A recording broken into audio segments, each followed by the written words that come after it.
William C. Bayne. I was in the Army. I went in as a slick sleeve private and got out as a lieutenant colonel. I did not join. I was drafted in. Everybody in my family had always been served, and I wanted to. In Vietnam, I published a magazine. We had 90 post camps and stations around the country. I had to go to each one of those places. You can't think of a place I hadn't been to. The daytime in Vietnam was, for the most part, really pretty where I was. Night was a different matter. Night was when they shot the mortars in. It was when they shot the rockets in. Soldiers are out there. There are all sorts of things bad that could happen to you, but soldiers don't get to pick the wars they're in. The sacrifice was unbelievable.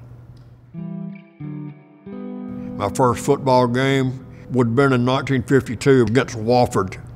Once at that stadium, you get infected, you got to come back.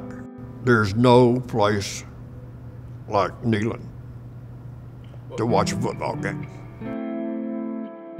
I was told at the end of July or 1st of August by Bill, my son, that the whole family is coming to the game. And you need to circle that on your calendar right now and be ready for it. He said, well, there's a chance we're gonna get to ride the boat to the stadium. I said, you gotta be kidding. We're gonna get to ride a boat to the stadium? He said, yeah. Sure enough, time arrives, get on this boat. We're gonna ride the boat. Can't be a bigger thrill than that. Ride the boat to the stadium. We're supposed to go to the ticket office. I put my right hand out, and this young girl put a wristband on. So we get sideline pass. Will pulled me to the side. He said, you know why you're here?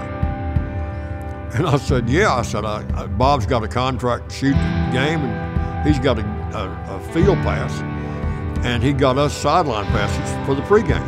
I said, that's why we're here. And no, he said, well, at the end of the first quarter, they're going to announce that you're the volunteer of the game. For the service to the United States, you're the volunteer of the game. It washed over me. I thought if he hadn't grabbed me, I'd have fallen to the ground.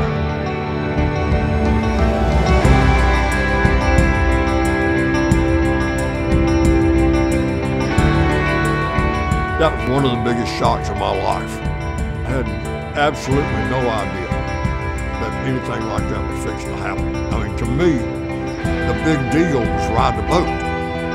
Today's volunteer in the game is Lieutenant Colonel William Bayne, who was sworn into the United States Army 53 years ago yesterday.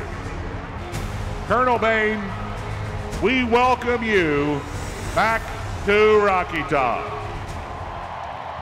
There are things that happen in the crowd, in the stands, that become infectious. It's not that they did something, it's that we did something. You have the same feeling in the Army. It's never they did it, you're wearing that same uniform, it's we did it. It's special. It's a special place. I wouldn't take anything for being a Tennessee volunteer.